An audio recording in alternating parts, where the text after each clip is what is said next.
Welcome to Ahead of the Game, a podcast brought to you by the Digital Marketing Institute. I'm your host, Will Francis, and today I'm talking to Laurier Mandin, a product marketing expert with over 30 years of experience helping innovators create and sell products that people truly need. He's the founder of Graphos Product, guiding startups and brands to market success through need-centric product development and marketing strategies. He's also the author of a new book, I Need That. Welcome to the podcast, Laurier. Great to have you. Thanks, Will. That was a great intro. I loved it. And I've been looking forward to this. I really like what you do on the show, and I'm glad to be part of it. Oh, no, we are very glad to have you as part of it because this is, I think, a really important and incredibly fundamental and basic thing that we are going to talk about is really appealing to that need. And let's just unpack that for a minute. Your new book is called I Need That. And you seem to be quite focused on the customer's need. Just explain that to me a bit. The word need is something, even before writing the book, I had a lot of discussions with marketers about what is more important, want or need. And my hypothesis was that need is more important. I wanted to understand why I felt that and what there was behind that, because, many people find the two to be interchangeable, and they really aren't. We learn the word need differently than the way we learn want when we're a child. When your mother says you need to do something, then that is an imperative. It's something that's non-negotiable. And from that early age, we take that with us. There's a bunch of other shades of meaning behind need and the differences. But what it comes down to is that as consumers, we're exposed to over 10,000 marketing messages a day. And we want many of those things, but we can't possibly buy, own, find a place for all the things that we want in our lives. But when we feel we need something, and I say when we feel we need something because, and that's really important, when I'm talking about need, I'm not talking about physiological needs, like the need for shelter and food and water and air. Those things, those aren't marketing things.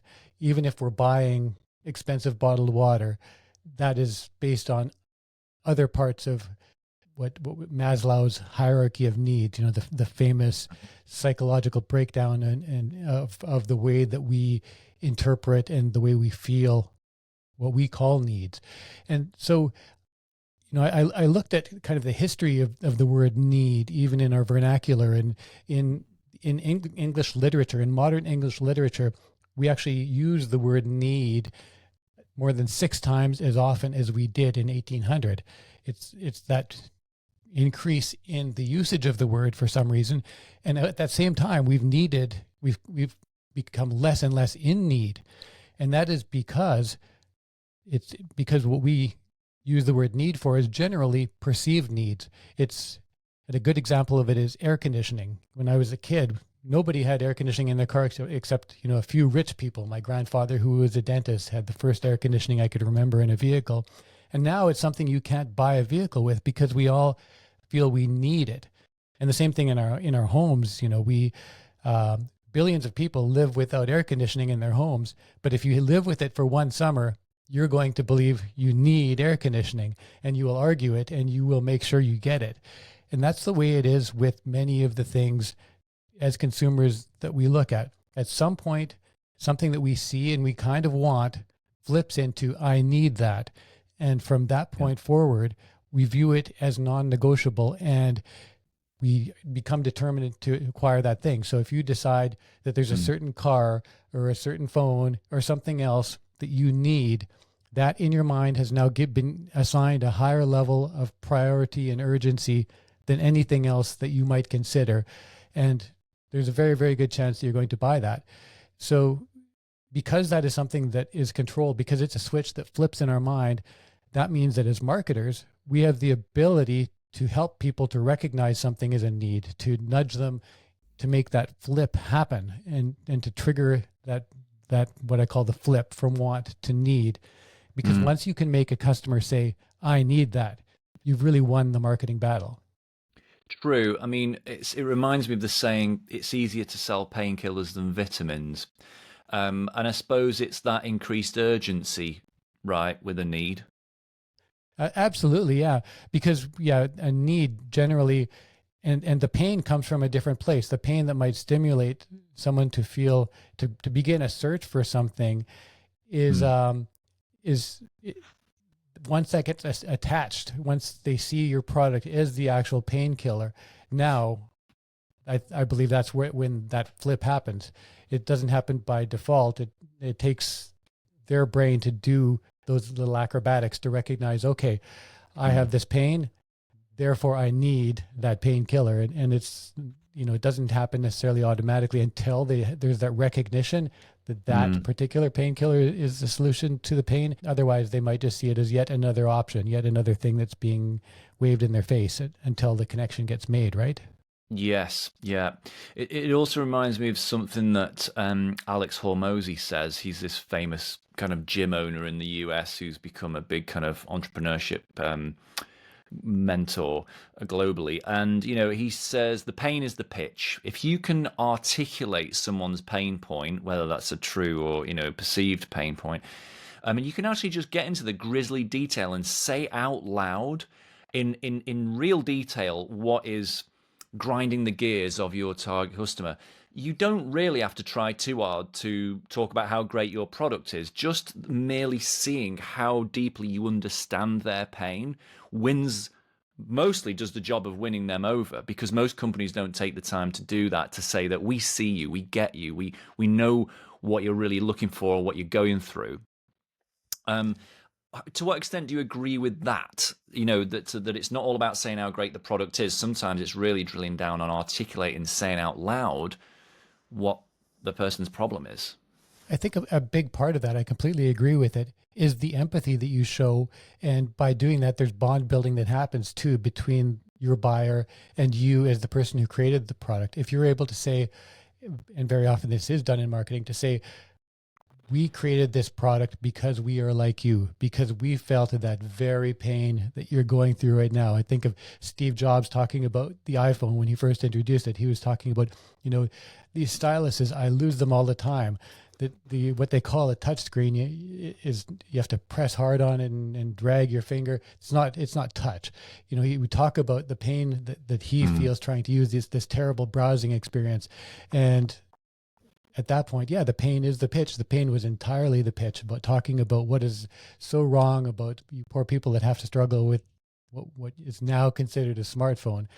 Because I felt this pain, I've gone to the trouble of creating this thing that you're going to love. It's a very strong, very successful example of doing that. And so I believe that in general, if you can show that empathy and show that you are on the same side as the customer, for one thing, now you're not just a corporation marketing to them. You're a like-minded human being that has created a solution that you're sharing with them. Yes, that's key. That exactly crystallizes it for me, that you show you're on their side. You're one of them. You were just one of them that created a solution. Now you're sharing it with them, and they can come along with you and invest in the continuation of that solution. I think that's often how I feel when I buy products like the ones I think we're talking about, is I feel like I'm just helping that solution continue to exist. I'm part of something. You're supporting it. And I've done that with products too. I've really, and with businesses, if you go to your favorite restaurant and you realize it's a little bit slow, you might think, I'm going to keep coming back to this place more frequently because I want it to continue to exist. I like this place. It creates things that I relate to the chef because we both like the same kinds of food. Therefore, it's my responsibility to support this, and even to talk about it to others and to promote it, and to write a Google review and do whatever you can, because now you're feeling you're on the same side as that business, as opposed to just being one of its customers. Yeah, absolutely. So let's think about how that actually translates into what you do for your customers. What problem do people tend to come to you with? Customers usually come to us ideally they should come to us towards the very start of developing their product, but most often they come to us when they start to recognize that there's going to be more of a challenge to getting the product to market than what they thought, or when somebody internally recognizes that they've got to have a really good understanding of the product to create a roadmap. And that's what kind of the main thing, that's usually the starting point of my relationship with any new client, is we create what we call an innovative product go-to-market roadmap, which is, an analysis and an understanding of who they're marketing to. It includes the positioning. So it's how we frame the product for those ideal users, those ideal buyers, to recognize that they need the product, and then to determine what mediums we're going to use to reach those customers. Kind of the full wraparound of everything from understanding the need, potentially the validation of the product, right around to how we're going to go to market, and then how we're going to scale. So it's planning that entire framework that most often innovators don't have entirely of their own. And they're always missing certain important parts of it, and those are the parts that we're able to usually help them to identify and understand with an outsider's objectivity, and yet with the expertise and experience of a partner that's done this many, many times, as you can imagine. All right. So you talk about innovative products. Tell me about some of the products you've most enjoyed working with. I'm working with a company right now that I'm really, really loving to work with, and it's a large B2B company, and it's owned by a wind energy company in Iowa. And what these people are doing is they're solving a really, really important problem for wind energy. The wind turbines exist all over the world now, and the big problem with wind turbines is the blades. These massive, these blades are the size of a tall building, and they're only good for 20 years. So you have these long wind turbine blades. They're just like huge amounts of usually epoxy and fiberglass materials that are, because of the epoxy coating, very durable. But when it comes to end of life after 20 years, there's a really big problem in disposing of these things. And the opponents of wind energy have jumped right on the problem that these things end up either getting incinerated or they go to landfill after 20 years in mass quantities, huge amounts of material. So what this company has done as an innovator is they've come up with a way of not using chemicals or heat, recycling these turbine blades into a very effective, easy to mix reinforcement material for concrete and asphalt. So for asphalt paving and concrete. And so what we've done with this client over the past year and a half or so that we've been working with them is we've rebranded the business from what was a startup that wasn't selling on the market yet into a company that's selling regen fiber, and you can look it up online. It's very cool. And my team, my extended team has developed all the branding that you'll see for regen fiber. But we're marketing this product based on its greatest strengths and the biggest benefits to the end user. Another thing that we've done with this client that's been a lot of fun is just identifying who these end users are, because one problem with marketing to the concrete and asphalt industries is they're very slow moving, very set in their ways, and not open to innovation generally. But there are certain gateways that are. There are businesses, there are some fairly large concrete manufacturers, and concrete is the second most used material in the world, second only to water. So that's how big concrete is. That's how much it's been used. It's been used for centuries. And people don't want to change what they're doing, but certain companies do. Certain companies that build huge data centers and huge warehousing and fulfillment facilities, you might know who some of those are, have commitments to doing sustainable construction projects. So one of the things that we've been doing is not just targeting those, the construction companies that we do typically sell a material like this to, because they're not that interested in changing what works, changing their formulas that they've been using for decades. There are all these barriers to selling. And what we've been doing instead, and it's working, is going after the companies with these sustainable construction commitments and helping them to spec the product, to specify it into the mixes that they're demanding. And from there, because those companies do want to support wind energy.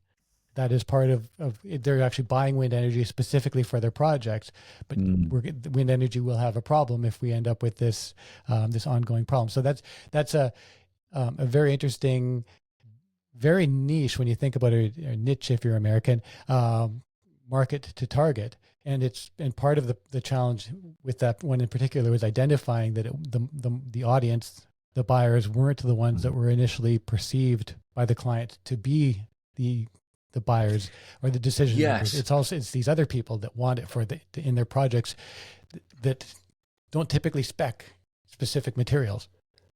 Well, yeah, I mean, in a way, you've kind of half answered my next question, because I was going to ask you, okay, so it sounds like you're working with a lot of innovative products, and therefore you're probably selling those to customers who are perfectly happy with what they've already got, and you're trying to say, hey, there's more of an innovative way of doing that, and you know that is always inherently hard, isn't it? It's hard to consumers, it's hard to businesses.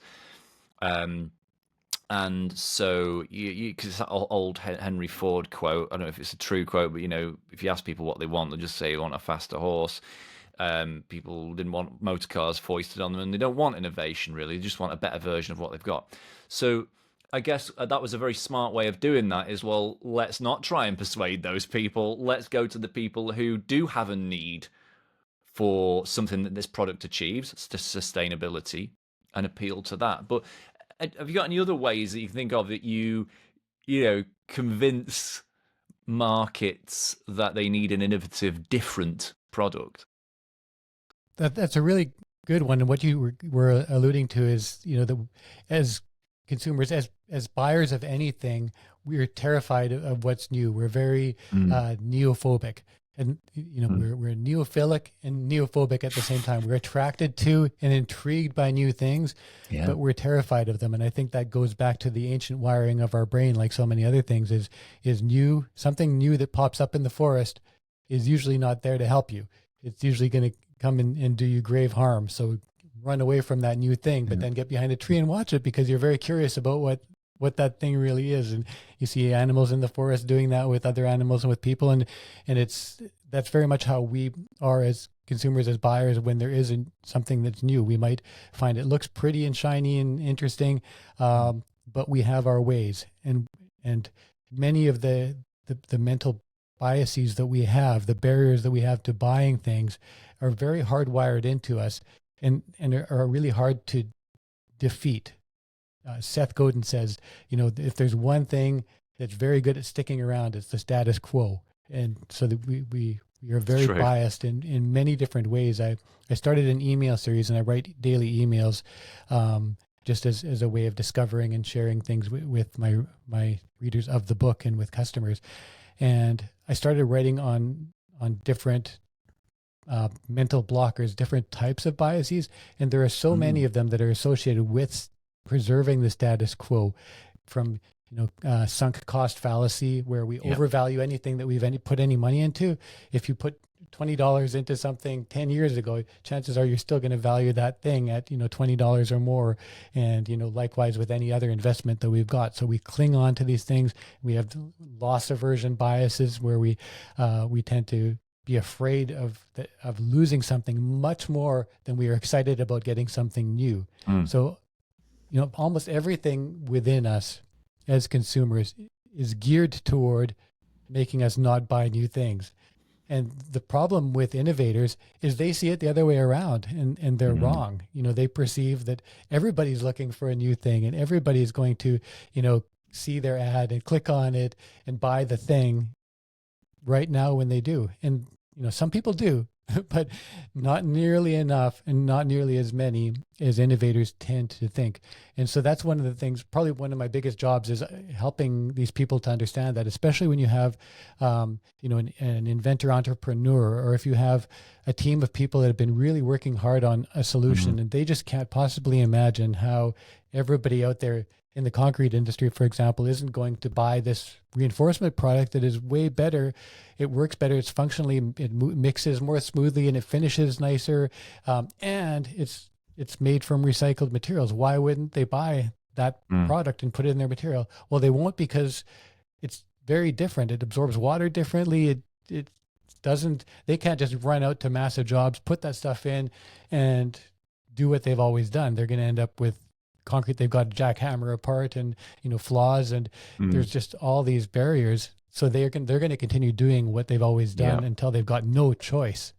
So that's why you have to decide, or recognize in that particular case, well, what will give them no choice? If it's spec'd by the owner, by the company that's making this project happen in the first place, they've got no choice. And with any buyer, I think that is a good way of looking at it is, what do we do to create this perception or a deep enough understanding of how this product fixes your need that you feel that you've got no real choice, that keeping the status quo isn't really reasonable anymore because this is so much better, more efficient. Now you're not going to be wasting your time, and now you're going to gain back something really precious that is worth more than the barrier that's presented by the risk. That's really interesting. I mean, you sound like a good guy to get involved maybe in the actual product development. Does that ever happen with your clients? I get involved in product development to the sense that, we don't do design and engineering and that type of work. But when a product is very early on, like if it's in prototype stage, that's the best time to bring in somebody who's going to be able to work on your roadmap, because then you can work on the messaging in tandem with developing the product, and tying those things together and doing these things as early as possible. There's a whole bunch of other things that happen when you bring in a go-to-market expert while you're developing the product. When you do recognize that customers value things differently, or that there's a user issue or anything else like that, it's a lot less expensive to implement changes the earlier on that you start. I've got a longtime customer before my product life that's in construction, and that's something they teach to their customers all the time, is get us involved as early as you possibly can, because before you built a wall is the time to decide you want the wall in a different place. Everything gets more expensive after the start, and with product development, it's very much the same thing. Yeah, that's a good argument, is to say it'll save money. But sometimes you don't get to say that until it is too late, because people come to you a bit further down the line. I can imagine that happens a lot. We often don't know we need someone like you guys, do we, until maybe a little bit later. You're right. The perception is that it's marketing is what you do and everything is ready to go. Now you call the marketing company, right? And then you build the positioning, but sprinkle our magic marketing dust on it. Yeah, I'd much rather have the opportunity to work with clients earlier on when that is possible. And as you said, very often they won't be listening to this podcast episode until they're at the point where they're ready to go and everything is fully built out. We do have magic dust. It's just better if it's baked in during the mix stage than sprinkled on top afterwards. That's the analogy I'm going with. And when you say product, is it also sometimes services? With my clients, I have a number of them that are involved in services as well. And the line sometimes blurs between product and service. I've got a client that's in financial services, and pretty much everything that they sell, they view as a product. And sometimes that could be actually quite helpful to have that product view. With that being said, the majority of the businesses that I work with, especially the ones that I've started working with in the last 15 years or so, are very product oriented. That's usually why a client will come to me, from whatever other part of the world and want to work with Graphos Product, is because they want someone who has a large amount of specialization in the product world. But yeah, I've got a client they do laundry and linen services, and they've just completed a second large scale acquisition. They're out of Canada, and they pretty much do all the laundry and linen services for all the hotels and hospitals across Canada. And now with the second acquisition in the UK, they are the largest laundry and linen services provider in the UK as well. So you'd think of that being as entirely a service-based business, but there is a side of that is very, very productized, because what they do has to be quite uniform and very, very consistent, whether they're doing it for a healthcare organization in Edmonton, Canada, or in Leeds, UK. So, the needs and the standards are still going to be very, very similar. True. Well, the productization of services, that's a whole topic in itself, isn't it? It's always very interesting. But do you ever does anyone ever come to you and you think, I just don't know if people actually do need this. I don't know if I can pull a need out here. I don't know if I can find a need here. There's always some kind of a need, because when at some point with any product, a person, an innovative individual, created it based on something. And I call that the original motivation. It's like drill down to what it was that you felt when you made the commitment, you decided you're going to spend many, Yeah. many hours, weeks, years of your life developing this thing. You're going to put all kinds of investment into it, of your money or someone else's money or both. There is something behind this that is a very strong need. And sometimes, yeah, especially when you bring in teams and get caught up in feature development, that need, that original need that is sometimes the very core, very strongest thing gets washed over by a whole bunch of other kind of maybe wants and just copying what competitors are doing. It's like, well, all the other products that do this also have these features. And then, you end up just being this kind of clone of everything else that's out there. So drilling down to that original motivation is sometimes the solution to the positioning, to identifying what it is that makes this thing really unique, because that is usually, something that if one person needed it, not always, but usually there are other people who do, and you have to identify who those people are. And it may not be the people who are served by all those features that you're copying. So really good point with that one. And I think that is kind of a stalling point for a lot of products that are potentially great, but finding that what is a strong enough motivating need for buyers, it often goes back to understanding what the driving need was for the creator of the product. Yeah, I think that's the thing, isn't it? It's so easy to want to pile in. I mean, it goes back to value proposition, right? And I always go back to, one of the best examples of benefits over features is when the iPod launched 20 years ago, and it was like 1,000 songs in your pocket. And it was so restrained because there were probably so many really annoyed, sad people at Apple who had worked on the touch wheel and the memory and all these amazing features that they could have talked about. But had they done, it would all start to sound like a much more complicated thing. And actually, it was a lot of what the MP3 players were saying anyway, I suppose, in a way. And they just went with this really kind of clear proposition. So what I'm saying is you can't, the more you try and please everyone internally and say everything about why you're great, the more you actually muddy the water, right? And it's best to just focus on what is that need, that pain that you are solving. Do you get into those sort of conversations and maybe sometimes arguments with your clients about the need for that clarity? What you said, yeah, is different from what I was talking about. And I'm glad you did, because it's really important when you talk about pleasing all the people internally that have worked on, have spent their hours engineering something and they think it's hugely valuable. That's often one of the greatest tensions that my team and I have with our clients is trying to cut through that there's all of these elements that are valued by insiders, and that somebody within the company feels has got to be up there, worked into the headline and in the bullets. You can't not include all of these very valuable things. But as you're suggesting, every bullet you add to that list is driving away more customers and making increasing resistance, because Just so counterintuitive. You've destroyed that 1,000 songs in your pocket, and now you've given a list of features to please the client. Yeah, it's very counterintuitive to tell the client that you can't include this thing that their CTO thinks is pure gold, and someone else values something else, and together they think if we take all of these things out, now we don't have a competitive advantage anymore.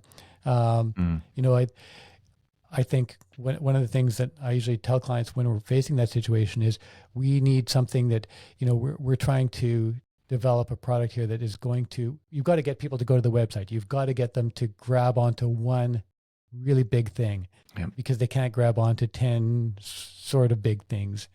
People's minds just don't work that way. Are there any good examples you find yourself calling upon regularly of companies out there, well known or not, that have kind of nailed that? Well, it's funny, we keep going back to Apple, but one of the things with the iPad, because Apple does it so well, they've got all these different, if you watch them doing a new product reveal, there's always all kinds of different things they've been working on and beautiful, amazing features. But one of the things that Apple's done really well, I feel with marketing that the most important feature in most people's phone is the camera, but they don't go and talk to you about, the aperture and in the fine details of how the cameras work. Instead, they'll do things like show user-generated content. It's like, here we're gonna create this campaign, and it's all gonna be stuff shot on the iPhone, and we'll even do it with it where it's non-professional photographers. It's people just like you that have gone and shot these amazing photos, because now it doesn't matter what the technology was that got them there. We're not going to list, they could probably list literally 500 things that are in that camera that have made it take such beautiful photos. But instead of doing that, just look at these photos. Don't you wish you could take photos like that? And so we've cut around all of that clutter. And yeah, I think, since Apple kind of came around and became a successful company again, when they brought back the iMac with the return of Steve Jobs, they've really nailed that super well. And I've got an entire chapter in my book that's called You're Not Apple. And it's about the things you don't copy an innovator to become innovative, but the things you can take away from it is clarity of messaging. Is why is it that, that Apple's messaging is always, for a tech company, so brilliantly clear. And regardless of what you think of their success in innovating in past years, they've still stuck very close to that, and they continue to be the world's biggest tech brand because they've been adhering to this philosophy of simplicity. And that's the powerful example that I actually do give to my clients when we're talking about this is, let's go take a look at what Apple is doing marketing their new stuff. They're not inundating customers. They never have, in all the time they've been successful. It's very restrained. That's noticeable. The design, everything's stripped back. It's all very less is more in terms of messaging, and that clearly works. It's funny. I was doing. I teach marketing, and I was showing a cohort recently different email newsletter platforms, and I stumbled across a good example of that. I suppose how you can coexist. So you've got MailChimp. They say, turn emails and SMS into revenue. So that's all about, it's a very simple proposition. You've got Beehive, which is the newsletter platform built for growing creators. So that's very, very simple. And then you've got Substack saying building a new economic engine for culture. So it's all about writing and the value of writing. And I always think it's nice when you stumble across that, where you've got competitors in a niche all solving very slightly different pain points for different, albeit overlapping, groups of people. So you're not copying each other, maybe delivering something very similar to the end customer, but framing it as being for a certain tribe or a certain kind of person. And I think that's very powerful too, right? It absolutely is, because as you're saying, that you're kind of taking the market for a very similar deliverable, a very similar product, and you're slicing it into these categories where everybody has their own specific area that and type of customer that they serve best. And when that happens, there's a bunch of good things that come out of it.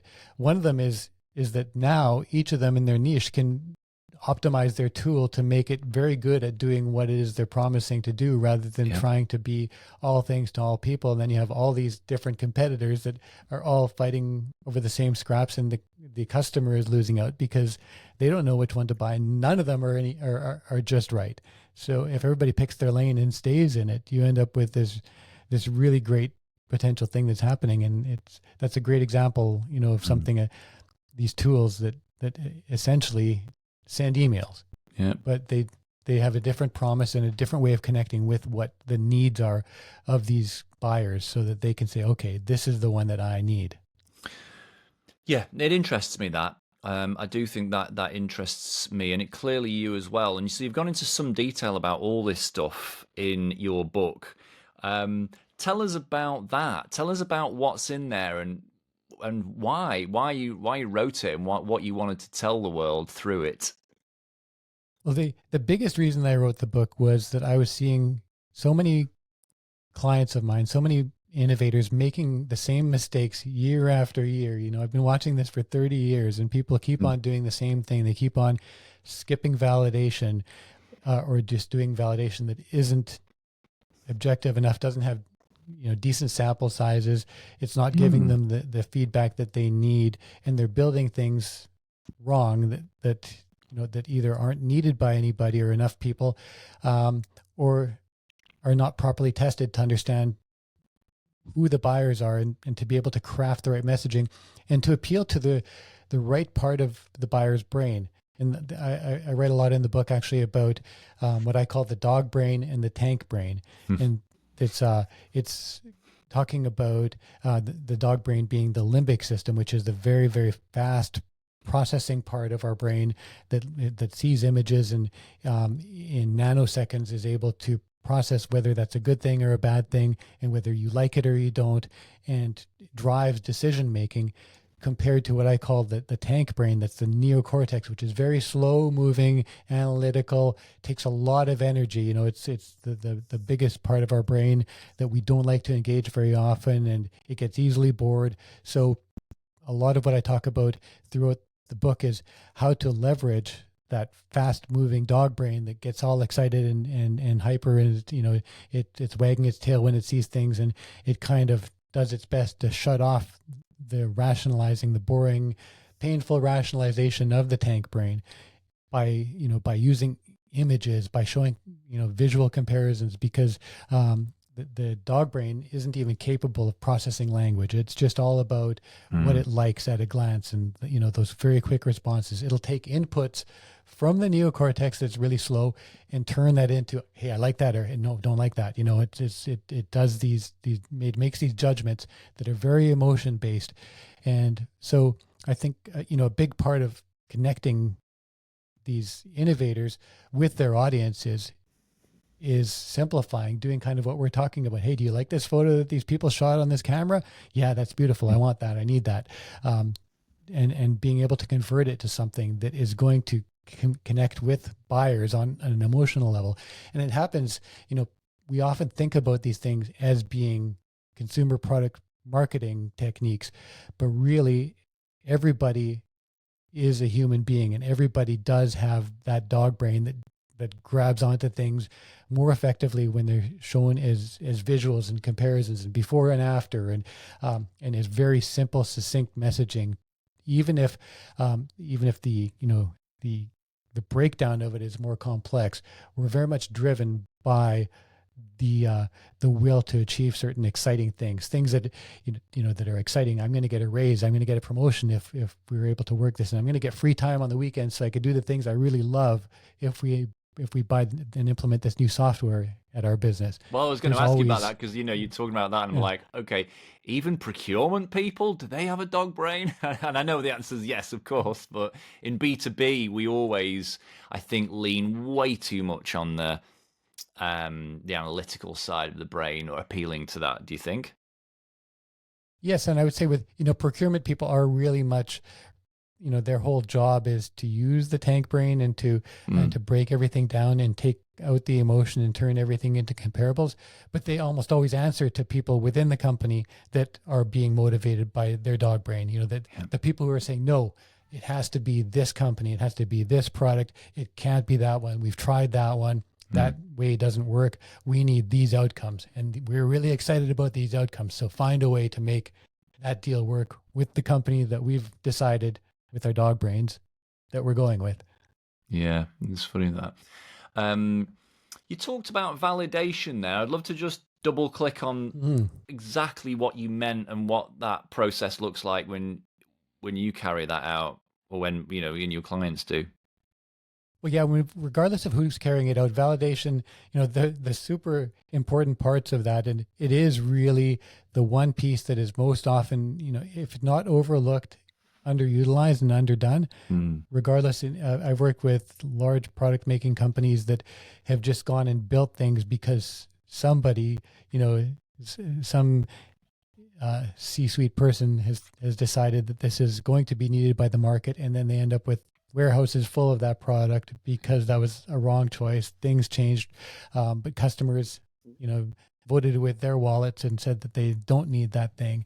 So validation done right, really what you're trying to get down to is, do enough people need this product that they're going to break through those status quo biases, all the biases that they have, and take their real money out of their pocket and buy this product? And validation, one of the things that it should always include that companies very seldom do, they usually stop at surveys and how much would you pay to buy this, that type of questioning.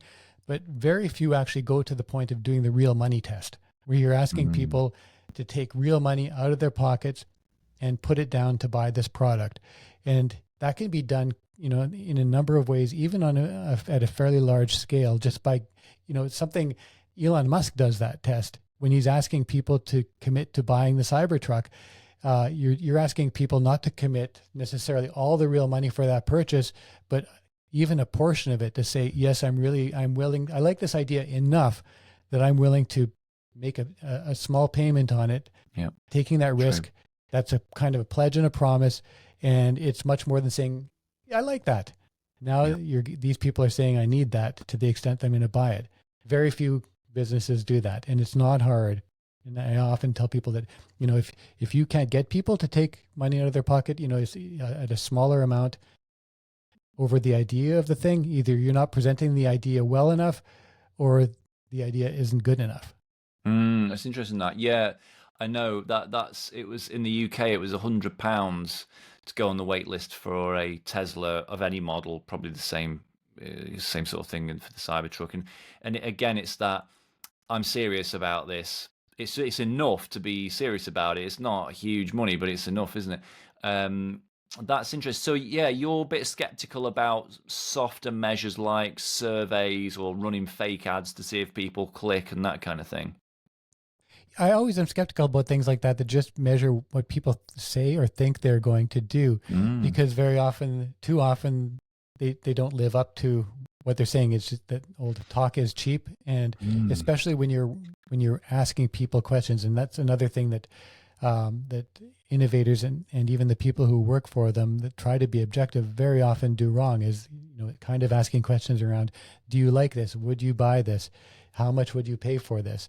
Those type of questions, they sound on their face like good validation questions, but people have a proven propensity to lie in their answers and to say what they will get a read very quickly on what they think you want to hear.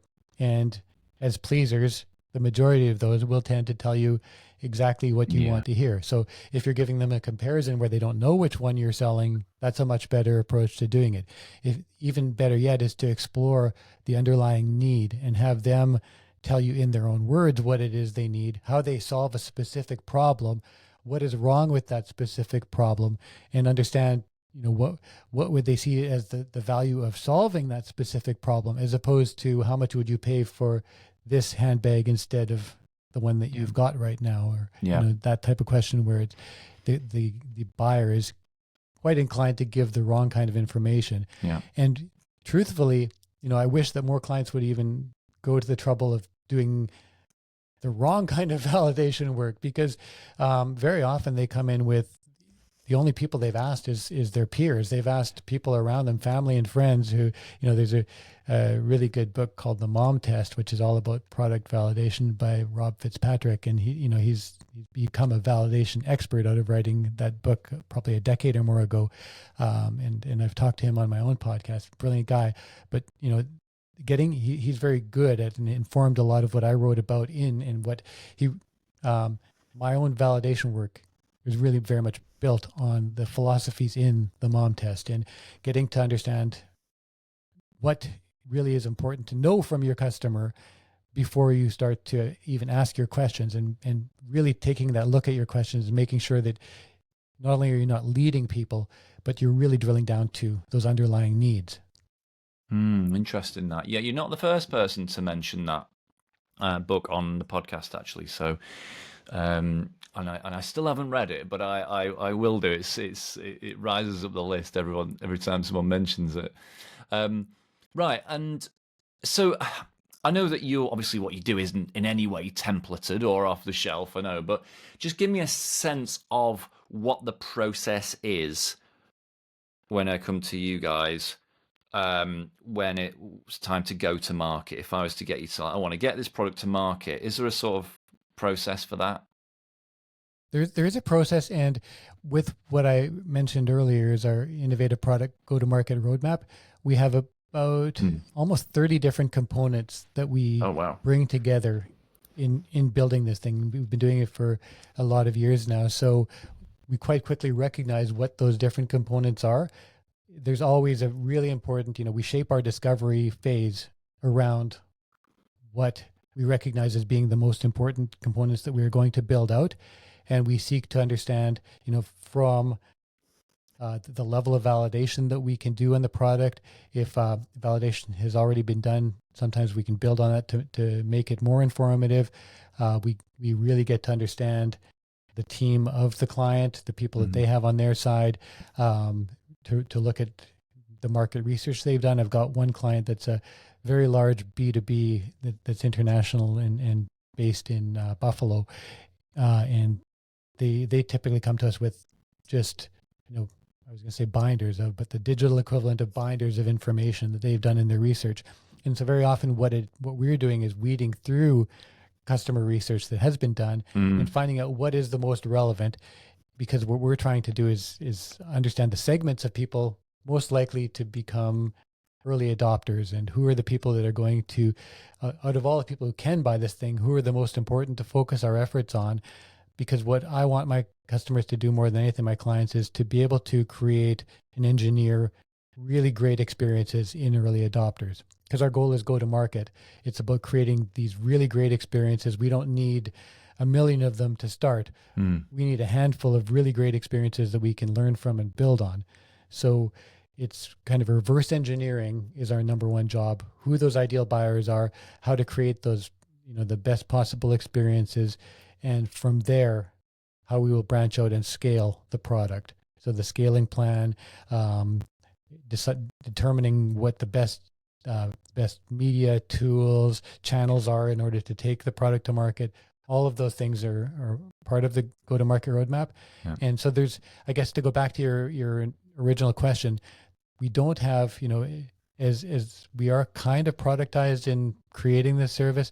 It's a product where we draw from a bunch of different modules, and then each of those is built from scratch. And we do use a lot more AI in doing that than we used to, because it's very, it creates great efficiencies from the way we used to do this. We charge less for creating these roadmaps than we used to. Yep.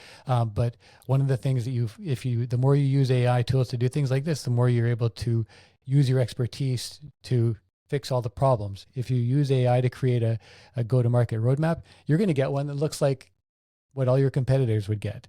Yeah. And it's not going to be able to recognize what what your unique opportunities are, because that's not how AI works. It digests a whole bunch of stuff and gives you kind of the net or the average of all those. So it will give you something that looks really good, but when it comes time for the rubber to meet the road, you're not going to end up with the success that you need to break through the exact situation that's really going to be stacked against you out there. Just in your experience, there's no one size fits all, but what's working well right now in terms of channels? If you think about sort of paid and organic channels, are there any particular ones that you find are working better than they have? That's a great question, because I find that so many things are working much, much worse than they have. I wrote an email in my daily emails the other day about how Google hates good products. And one of the reasons is that a lot of the work that I do is about finding, those right fit buyers, and finding people who are perfect, and eliminating the others, so that you're not paying for irrelevant clicks, and you're not bringing in customers who are going to fail with the product and that aren't good fits. And platforms like Google really make it hard to use negative keywords effectively now, and they almost force you into broad match, meaning, a good example would be that if I try to market Graphos as a product marketing company, it's going to eliminate the fact that I'm focused on product, and it's going to consider me a marketing company, even if I'm very, very selective about it. So that's a war that I fight with Google all the time for my own business. But I do that also when it's almost all of my clients have challenges in using Google search, where Google's the winner and you're the loser. And I also find, similar things with Meta ads recently, not just recently, like ever since, I guess, 2021 when they started having to comply with a bunch of privacy rules, which are really good for consumers. It's become very hard to do accurate conversion tracking and to do the things that used to be very easy to do. So all the platforms, being auction-based for the main ones, have become more expensive, less cost-effective, more overrun by competition. So they've all become worse in general. I would think one of the ones that I'm finding is being more successful in general is LinkedIn, where it's still very expensive per click to target audiences. Mm-hmm. But since they've brought in their AI tools, they're actually creating lower cost conversions. The targeting is, in most audience cases, pretty good. And so I'm finding, that's one that there's something of an upswing with. Pinterest as well, that their user base continues to become more and more diverse. So it's, it's not just a whole bunch of grandmothers that are pinning pictures of shawls on their boards. It's people, it's men, it's all ages of people using Pinterest, and that's used as a planning tool. It's actually a Pinterest slogan that pinners are planners, and it's really true. People are creating these boards of things that they feel they need in their lives. And if you're able to get your product onto people's boards, they share that with other people who tend to be followers. And it's a good way to kind of leverage the way that people make. They don't buy what they want instantly. They put it up on the board in their planning process. So those, I think some of those channels that I saw as being too expensive or less useful previously, because the other platforms have become so competitive and so expensive, it's made some newer channels more attractive. But and I actually look forward to something else coming in. But they're all paid. Yeah. Did you do much in organic channels that aren't paid advertising? In organic channels that aren't paid, one of the things that I've been working on SEO, and even with the advent of AI tools of people using Claude for doing their market research, or ChatGPT, I find that that's still a very, very important thing in learning and learning ways to optimize for those searches, those very high intent searches that people do. So one of the first things that we do when we're working with a client is SEO analysis, and really understanding not just how to rank for X number of keywords, but figuring out which high intent searches are going to be the most relevant for what they're selling. So what people are looking for when they need to solve the problem the product solves, and then working backwards from that to bring people without those high costs per click to the website. To me, that, hiring an SEO company is something that I've gotten away from doing over the past many years, because I find that that's very often, a lot of ongoing effort that doesn't pay off. But doing things fundamentally correct from that foundational build upward, and then continuing with content marketing, that's something that I highly value. And it doesn't get you results anywhere nearly as fast. Like if we're going to market, and because I work in product launch, usually, creating content strategies and working through those things they have a much longer tail than something like setting up ad campaigns and getting them to run and doing that's PR. Why you sound quite paid centric, because if we're launching this product, on the 1st of October, we need to have this very orchestrated time. We can't wait for something to maybe go viral on YouTube 3 months after we post it or something. But then at the same time, there is such high efficiency in organic content marketing, potentially, if done right. So.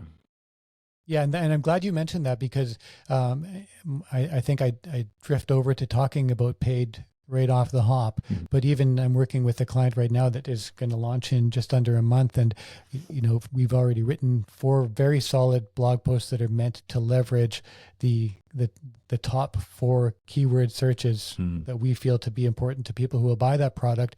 And we have an entire strategy around what the next 10 are going to be, in order of priority, and getting into the right place organically, because that is such an important thing. As quickly as you can reduce the need to use these paid services and to get organic, because even when you're running Google paid ads, for example, the conversion rates are always higher on organic. And I'm not sure exactly why that is, if it's because users recognize that, they actually do notice the little word ad next to this, I think so. the paid search results, but the conversion rates are always dramatically higher for organic search than they are for the paid search. I think it's maybe because of the way the algorithms work too, that the organic results are truer to the queries and to what the users are truly looking for, then will pop up higher on the page.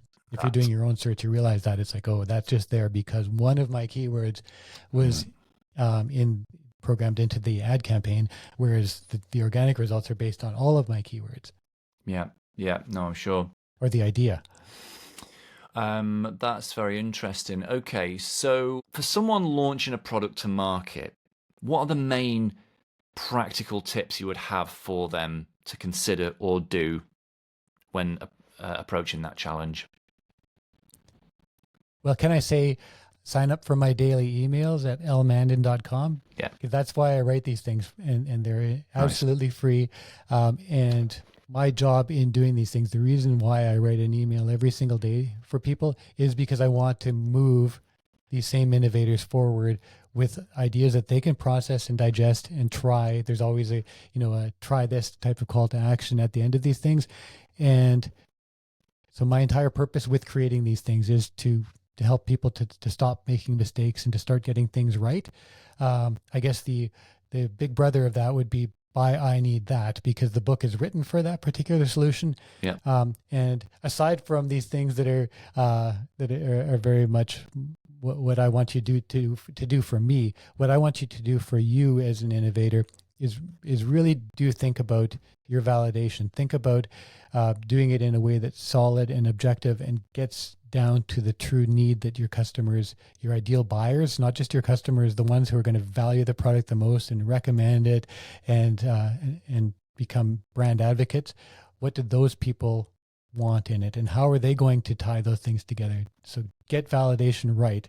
That's not a quick fix like signing up to an email, but it's something that is going to have a huge impact if you do it correctly and you believe that it's as important as it is, because that's the number one tripping point, is not taking that part seriously enough and saying, oh, these tools for doing real research are too expensive. We think we know. Those are probably the most dangerous words in product development and going to market, is we think we know, because you don't. But can validation just be getting an MVP, minimum viable product, most basic version of it that it could possibly be? Can validation just be that and just chucking some ads at it and just seeing if it flies? In rare cases, maybe. And MVP is, it's so huge in the software world, and I see it in different types of products as well. What I talk about that you need to do is create an MWP. It's a minimum wow product. Ooh. And that is, getting down to something that is going to, when your ideal buyer sees it, make them say, wow. And that sounds almost pie in the sky, but it's not. If you can't do that, figure out how. Because if you can say, we've got our minimum wow product, you've gotten to the essence of it. You've gotten to the thing that's going to drive people to dig deeper. They're going to click on something. They're going to take action. They're going to put some money down because you've got a wow out of them. So don't stop with viable, because I think that is something that motivates almost no one. And it's a really big mistake that I don't know who introduced MVP in the first place, but to me, that has been the killer of more products than probably just about anything else, is just getting to viable, because that's not what anybody wants to buy. Interesting. Yeah, no one's won over and compelled to part with their money, right? It's a good point, actually. Yeah, I'll bear that in mind.